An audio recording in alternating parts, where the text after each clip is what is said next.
Today on Building the Open Metaverse. Digital twins was one of the use cases. Now, what happens? What can you do if you connect the real and virtual worlds? And all kinds of insights can happen, not just in real time, but if you have enough processing power to start simulating the real world as to what might happen. And if you can do that quickly enough, fast enough, you can begin to predict the future. Welcome to Building the Open Metaverse, where technology experts discuss how the community is building the open metaverse together. Hosted by Patrick Cozzi from Cesium and Marc Petit from Epic Games.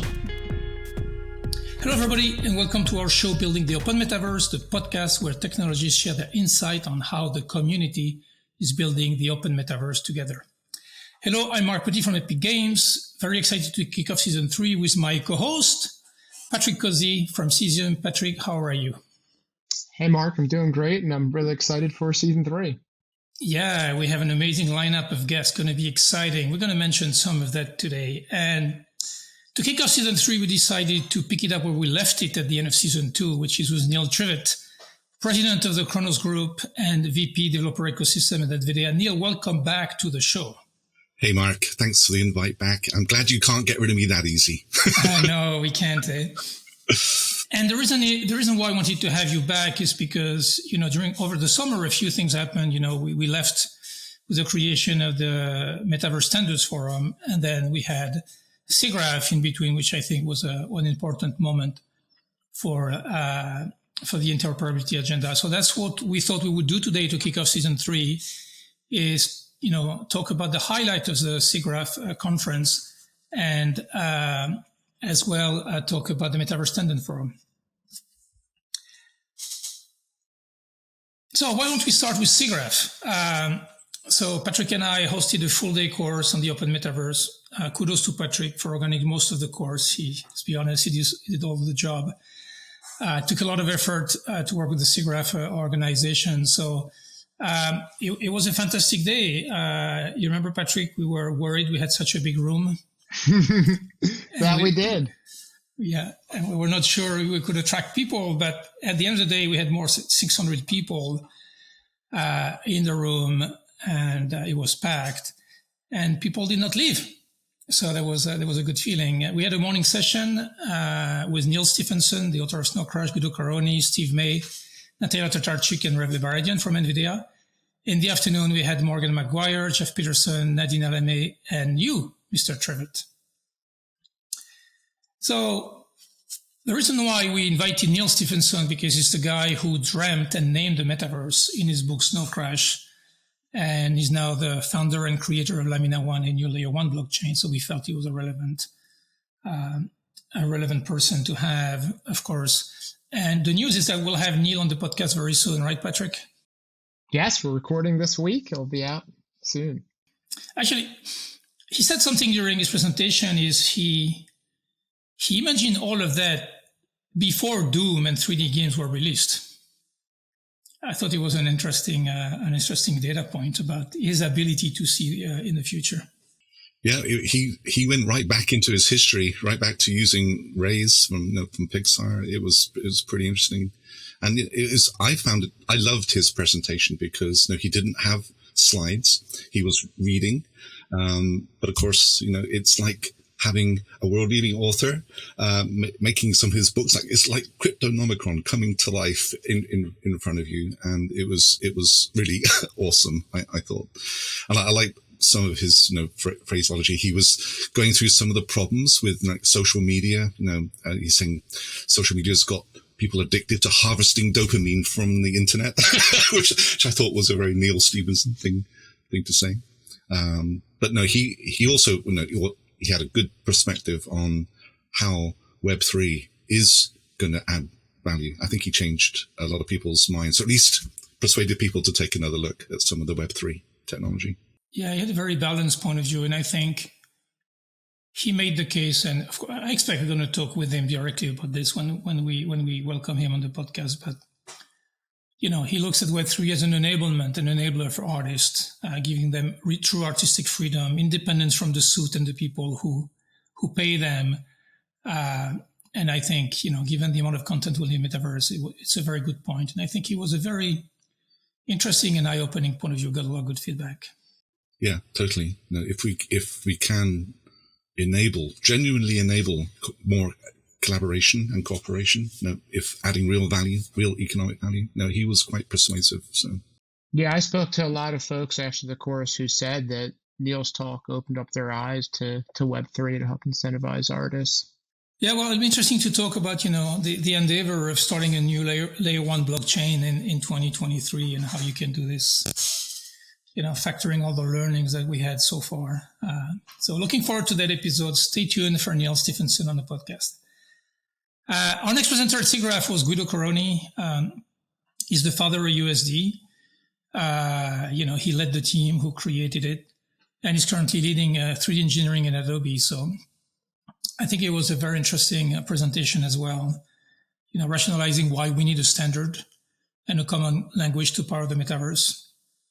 And he took the perspective, to talk about the open metaverse and to make it, in his words, inclusive, accessible, and producible. I think accessibility is interesting because, we always think, about high power, like leading edge. And he made a very strong case that, whatever we do, our presentation is to support lower power device because this is the vast majority of the planet may not afford the latest hardware. So it was an interesting point on accessibility and inclusivity. Yeah, that was a kind of a recurring theme. And Guido was very eloquent about it. Exactly as you say, not everyone has high-end hardware, but end-user content creation is going to become more and more key. So how do you square that circle? And, the need for standards. So the metaverse is a consistent place that, people can relate to. Yeah. And he used lots of AI generated art in his presentation, which he made himself, which was quite cool. It was quite beautiful. I mean, Guido's talk really set the stage for three big themes that we saw, of course, today. Just the need for open standards in the metaverse, the delivery versus authoring use cases for 3D assets in the metaverse, and then, AI-assisted content creation. Yeah, AI was a big theme all the way through the whole show, not just the course, but everywhere. Yeah, and there was a lot of optimism about AI as an assistance to artistry, not as an alternative to artistry, which I think is important to call out. And the downside too, are you using other people's work? I mean, that was also being discussed a lot. So we need to figure out both sides of that equation. And absolutely. And then we had Steve May, who's the current steward of the USD open source library as the CTO at Pixar. He gave us, a wonderful insight on the origin of USD and how much work went into making it what it is today, and how it's currently being expanded to serve as the core component of building the metaverse. So, of course, he made the case that USD is production proven. I think it started back in 2012. So, it's been going through a lot of iteration. And Pixar is using it to render thousands of frames per day, and he insisted on the performance. Production proven made this a highly performant and proven technology. And for him, the reason why he thinks that it could be a good foundation for the metaverse, it's a proven language for large-scale modeling and world building. So, and I think there was a big consensus around that at SIGGRAPH that USD is a strong base. Yeah, so much experience and knowledge has gone into building USD. I mean, it's just incredible, the work and investment that Pixar have put into it. And of course, they have the best demo reels too. Ready made. Yeah, look, I really liked his commitment and interest in engaging the community. And I also just thought, if you step back and look at all the technology that's enabled in the metaverse, I mean, it's coming from games, it's coming from movies, it's coming from geospatial, so to have Steve and Pixar in the course, I thought it was very representative of the work that's being done. I think that's another thread. And it came up all through the day was, USD is awesome technology. How is it going to find its way into other markets and use cases, beyond movie making? So it's a very interesting discussion. And then we had Natalia Tatarchuk from Unity. We all know her from her work on the full day course at SIGGRAPH called Advance and real-time rendering for games. She's a huge contributor to the community. And she presented her point of view, calling it the creative verse. She was worried the metaverse was too much tainted by VR. But she also make the case that USD could be a valid foundation for real time as well. I mean, Steve was really about movie making and large scale database pipeline, and Natalia took the argument further and say, hey, that could work for real time and runtime. So this notion of having a solution that span authoring and runtime was interesting.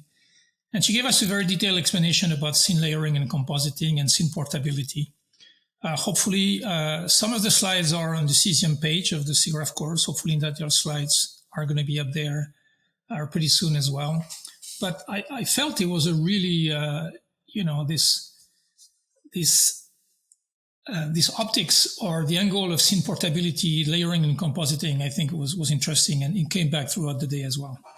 Yeah, and I think he was also, as you say, eloquent on if USD is going to reach its full potential, there needs to be some standardization around it. As everyone knows, at the moment it's a great open source project.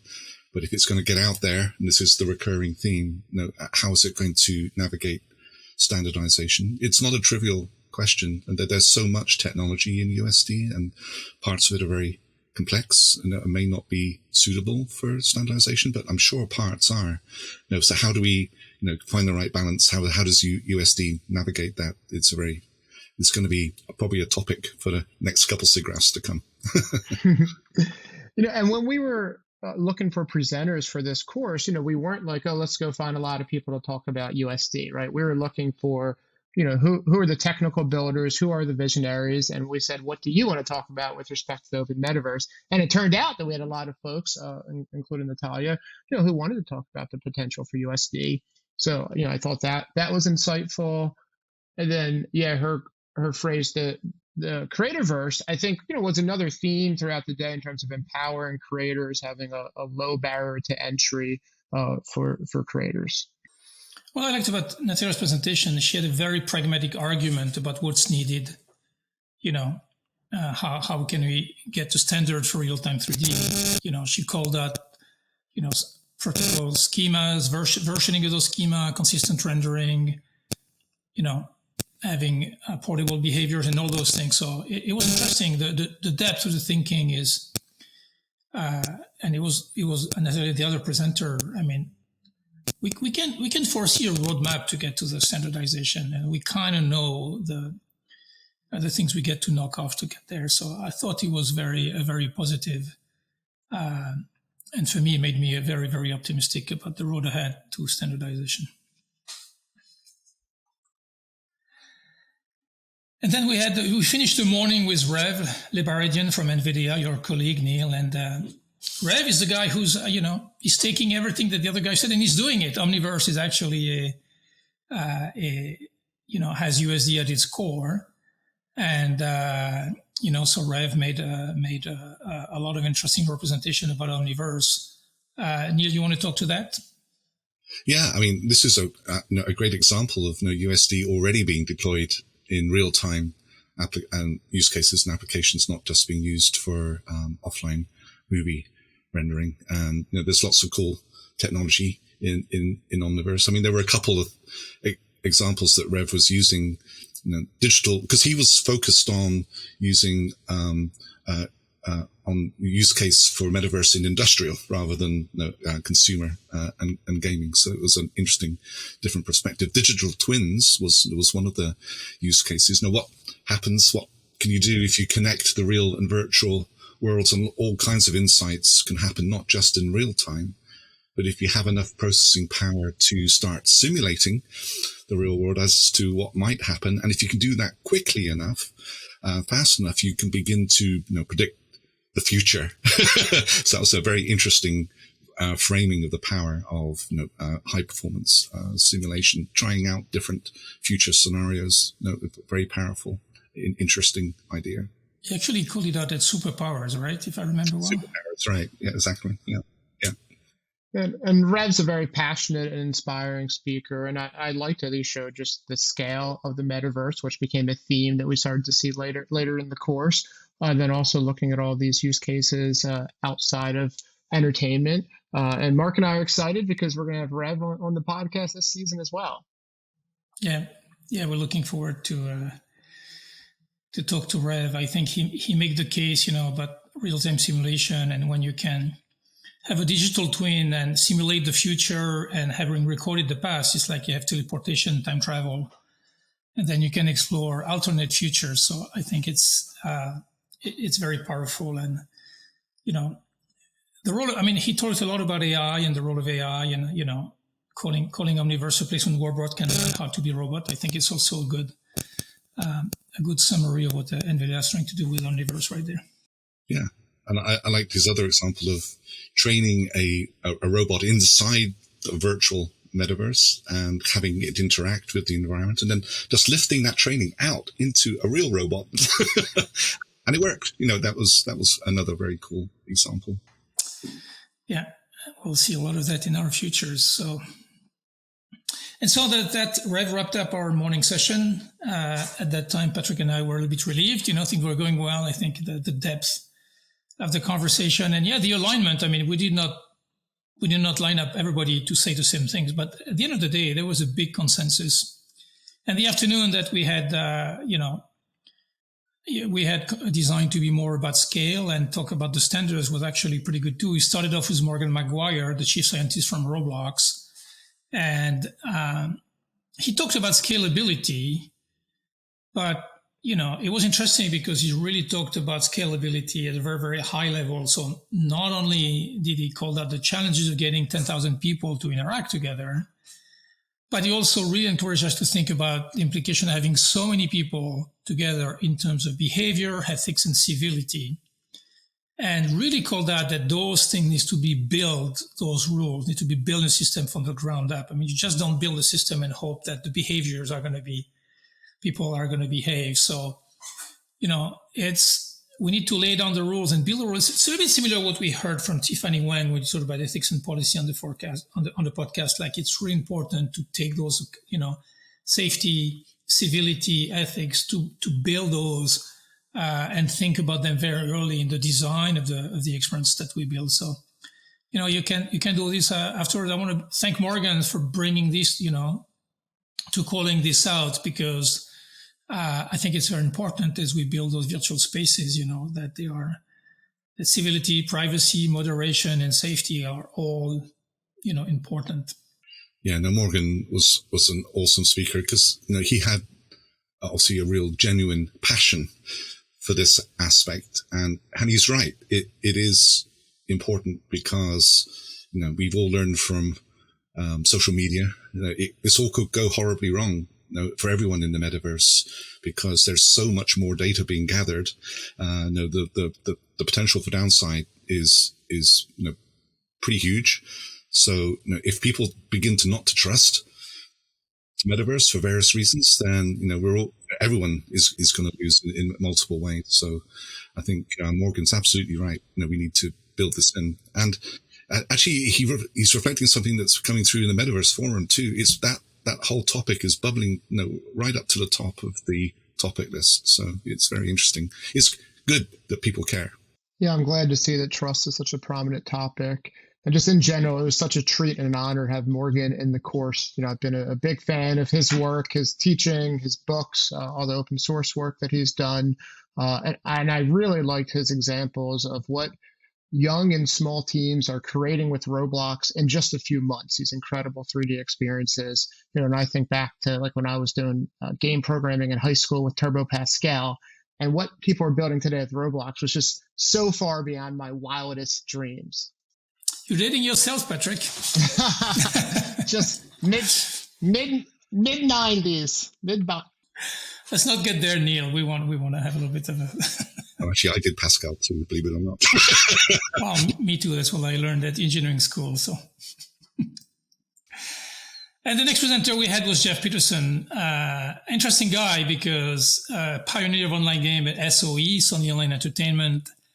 then CTO of Second Life, and now working in AWS as a principal engineer in gaming. So he has visibility. It was from the early days of MMORPG all the way to Second Life to AWS today. So it was a fascinating presentation, which is on the website. Took a lot of detailed example and lesson learned from Second Life. The anecdote is this got me interested in Second Life again, hearing from Jeff. So we did invite Phil Prosdale, the founder of Second Life. He will be here this season on the podcast as well. We have a few questions for him and, reflect back on what was the metaverse and his vision in 2003-04 and what he thinks now. So stay tuned to hear from Philip Prosdale on the podcast. So, and then the thing is, it was interesting to me because I never thought about this is because there are not a lot of open economies right now in the metaverse, but once you have an open economy, you have a whole lot of complexity that builds in. He mentioned people having, so in Second Life, the same environment to create, there is no difference between runtime and authoring time. You're in the world, you create and you trade. And so people can own millions of objects in their inventory. So you need to cater to the storage of all those things. It has a cost, you have to figure out when things are not used anymore, referenced by anybody. So you have a garbage collection problem in the metaverse, right? It was a little bit of a surprising, and how much compute it takes them to actually, garbage collect their environment and making sure that they can dispose of the object that nobody uses anymore. So it was interesting. So it was a lot of, it makes you think about a lot of, very pragmatic things you have to think about to create successful open economies in the metaverse. Yeah, no, real garbage collection in the virtual world. I'm looking forward to having virtual clutter to go with my real life clutter. But Second Life was so far ahead of its time in many ways. It's awesome you having Philip Rosedale on the podcast. But Jeff was saying something else interesting too, and it comes back to this recurring thread we've highlighted several times now, the importance of end user created content. And but his perspective was, if you don't have that, and you're relying on in-house teams to try and create content in that kind of environment, you run out of content in a couple of days. That's what he was saying. So it's not just a nice to have. It's a really vital part of that kind of online ecosystem. So it's interesting. Yeah, it's true. Neither Roblox nor Linden Labs were creating content for their platform. It's all 100% done by the users. And then he had some interesting anecdotes about future-proofing yourself and how some minor upgrades can have a lot of unintended consequences in the world. And, once you commit yourself to a live platform, it will take a level of software architecture and very, very different to enable to upgrade without breaking anything. And something that you publish today has to live forever, in theory, in the metaverse. So there's a lot of work for us to get there.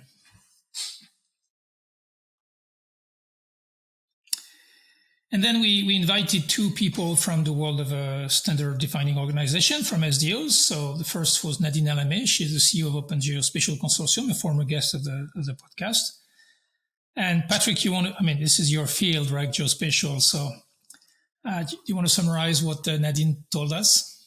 Yeah, it was super cool to have Nadine at the SIGGRAPH course. We've done so much work bringing computer graphics to geospatial, and now we're able to bring some geospatial into the computer graphics community. And the dean spoke about scale, right? In geospatial, how do you represent the world at super high fidelity and incrementally stream parts of that? How's the geospatial community doing that with open interoperable standards? She also spoke a bit about AI-assisted content creation. So if you look at the work of Black Shark as an example, where they take satellite imagery, find building footprints, and then do extrusions of 3D buildings and texture them in a geotypical way. And that work's even used in Microsoft Flight Simulator, which a lot of listeners may be familiar with. So it's just great to see the themes that are being applied within geospatial and how they're also applicable to the bigger metaverse. And then, she also stressed the importance for this cross-domain collaboration and cross-SDO, standard defining organizations collaborations, such as work between Khronos and OGC. Yeah, I like that geospatial is a science, to describe it as the science of where, because obviously think, well, we're going to need that in the metaverse. We're going to have to figure out where things are. And so all the problematics from the geospatial world, I think we can learn from that. It's good to see that collaboration starting to happen thanks to Nadine. So, she's a really, again, another passionate person and passionate around open standards and collaboration. It's awesome to see. And then we had you, Neil, to close the day. We asked you to, of course, you were there as the president of Khronos, but also as the chair of the Metaverse Standards Forum. So can you remind us what you said with that wonderful British accent of yours? I've forgotten. No, it was an honor to end up the day. So, we were kind of following on from Nadine, the importance of open standards. They're going to be one of the tools that we have to get the needed technologies out there pervasively. We used to counterbalance some of the USD. We used GLTF as a case study. Some things we should do, and some things we shouldn't do. Some lessons learned from building the GLTF ecosystem. So hopefully that was useful for folks to understand how standards actually happen. And then we ended up with an update on the Metaverse Standards Forum, which is bringing together organizations like Khronos and OGC and many, many others to cooperate on open standards for the metaverse. So yeah, I thought it was a good session. And then we have to give credit where credit is due. Khronos bought us a beer. That was the networking reception from Khronos. So thank you, Neil. Yeah, we had a good time. Saw a lot of friends at the Khronos. So Patrick, if we reflect on the day, I think, this is kind of what we talked about earlier. I don't think we had predicted it would be like that full-on consensus around USD could be the foundation for the creation of a standard, for virtual worlds and digital twins and all of those things. So, we saw it coming as we prepped the course, but I think throughout the day, actually the presenter were worried about the amount of repetitions they had to synchronize amongst themselves because they intended to say pretty much similar things. So I think it's a very powerful consensus that's happening there. Yeah, it was interesting to see the number of folks who maybe were working independently, and then as they started talking to each other, we're like, oh, hey, we have similar ideas. So yeah, because for their day job, they're mostly competitors, and it was interesting then when we give them an opportunity to work together and to say, hey, why don't you give your point of view? And they landed on very similar grounds. There was a lot of nuances, everybody also has worries. But I think, there was some sort of a direction that came out of it. And I think it's up to the Metaverse Standards Forums to pick up the ball and turn that momentum into action and actually get to propose something. So how are we going to do this, Neil? Yeah. Well, but you're right. It is a very interesting topic, and that's actually where we ended up the very end of the day, kind of saying there's this momentum behind USD. There's a strong GLTF ecosystem, and it's an interesting observation that they're kind of working towards each other. As we've just been saying, USD looking for higher performance and real-time deployment, and GLTF has use cases right now today. So we're beginning to do scene composition and behaviors much simpler than USD. So not immediate overlap, but you can see the directions.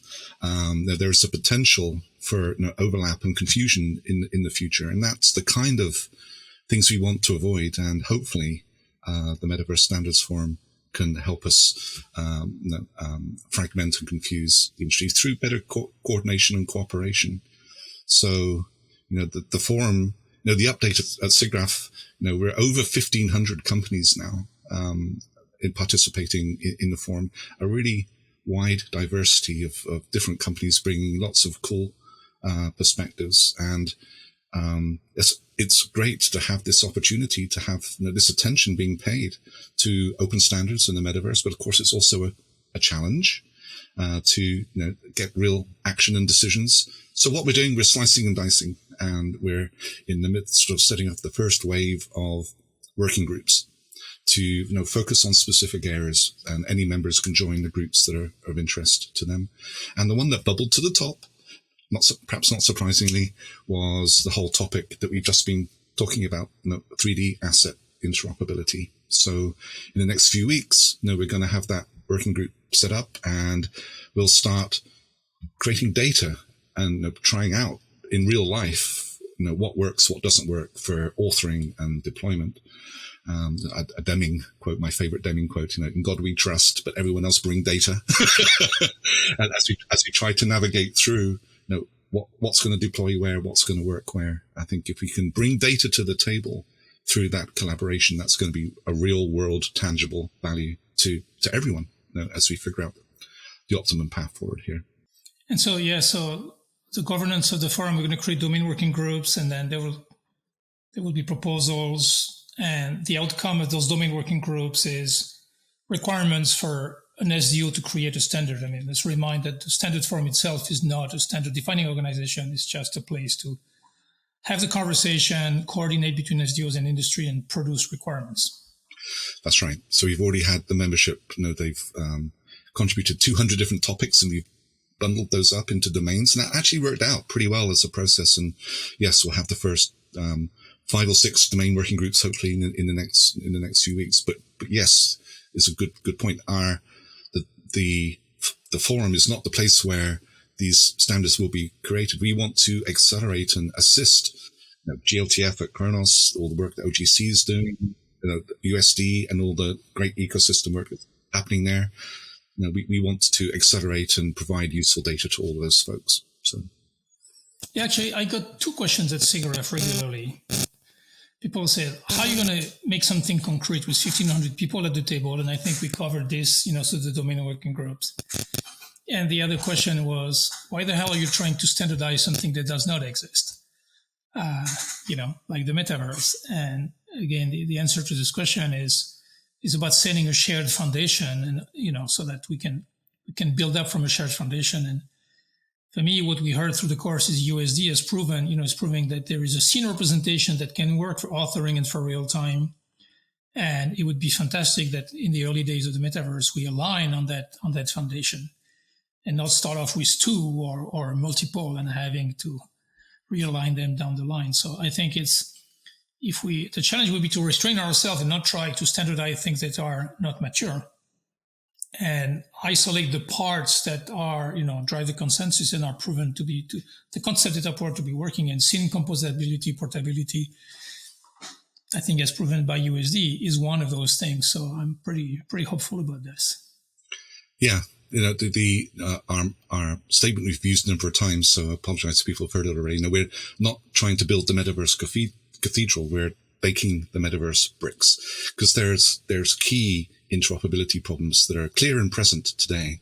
And if we can be helpful in helping the industry work through those and not go through a long period of fragmentation and confusion, I think we can contribute to that discussion in a positive way.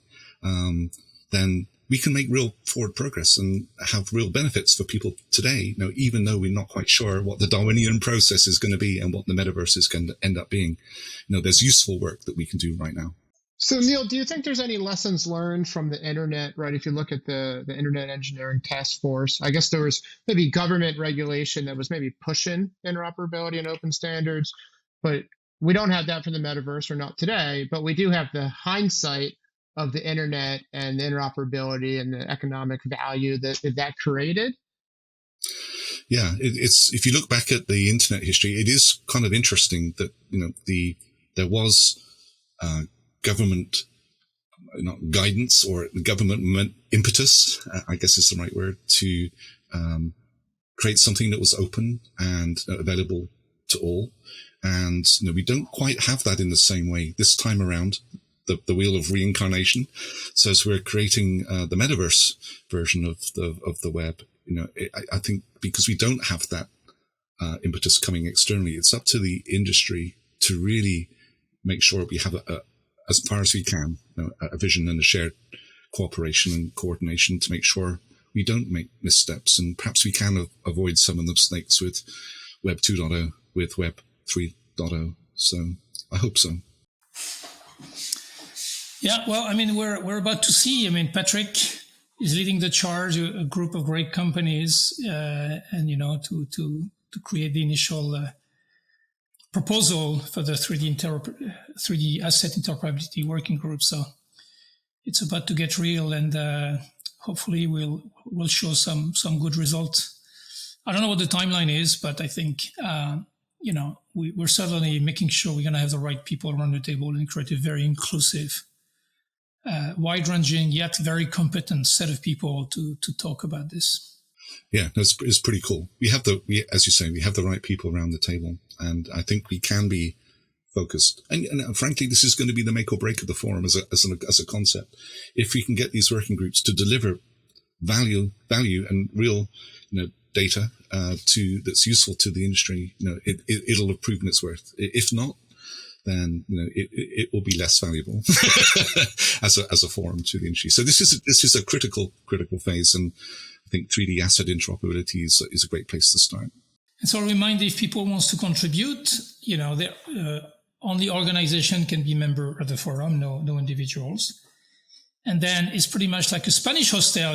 There's a website, and all information is there, but you need to go get it. And then if you want to contribute to a domain working group or to conversation, there are forums, and people are welcome to contribute. So, but it's really on a voluntarity basis. We're not going to go get you, but if you go to the forum, you'll find all the information, all the tools, and all the opportunity to contribute and make a difference. So that's how we want it to be open. All right, well, gentlemen, we are officially kicked off with season 3. I think it's an interesting times. The past year, many of us were drunk on the Metaverse Kool-Aid. I think it feels different in September 2022. People are building it. People have sobered up a little bit. People are more focused on the problems they want to solve. And I think this is a very good moment to make a difference. So I look forward to season 3. We had some amazing guests lined up. We talked about some of them today. We have many more in the coming weeks. And for the Metaverse Standards Forum, I think it's, we are hard at work. So Patrick, any word of wisdom? Mark, that was all very well said. I do just want to add some shout outs and thank yous for all the folks who helped put together the Open Metaverse course at SIGGRAPH, including the folks at Epic, at Cesium, SIGGRAPH themselves were really fantastic, and all the folks from Khronos as well. So it was a huge effort to put that together.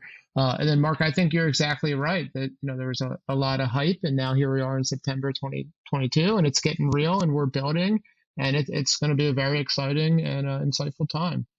Well, thank you, Patrick. Neil? Well, I can't wait for the episodes. I'm going to be an avid listener as to all the episodes as they appear. But my takeaway thought from SIGGRAPH, it was so awesome to see people in real life. And it was the first time I've met you, Marc, in real life. So that was really cool. And I discovered, to my surprise, it was the first time that you two have met in real life as well. So that was even more awesome. Patrick and I were so busy even the first day of SIGGRAPH. We met the morning of the course. We met in front of are you Patrick Cozzi? And so, I forgot about this. We spent too much time together, Patrick and I, virtually, that I actually had completely forgotten that I had never met him. Yeah, we had a good time. It was good to see you, Patrick. Yeah, it was really cool to see you, Mark. Hopefully we'll see each other at another conference soon. Yeah, definitely. All right. I want to thank our audience. As usual, hit us on social. Let us know what you think. Give us ideas and themes. Give us feedback, even the things we don't like to hear. Let us know how we can make this podcast better. And once again, Neil, thank you for being back with us.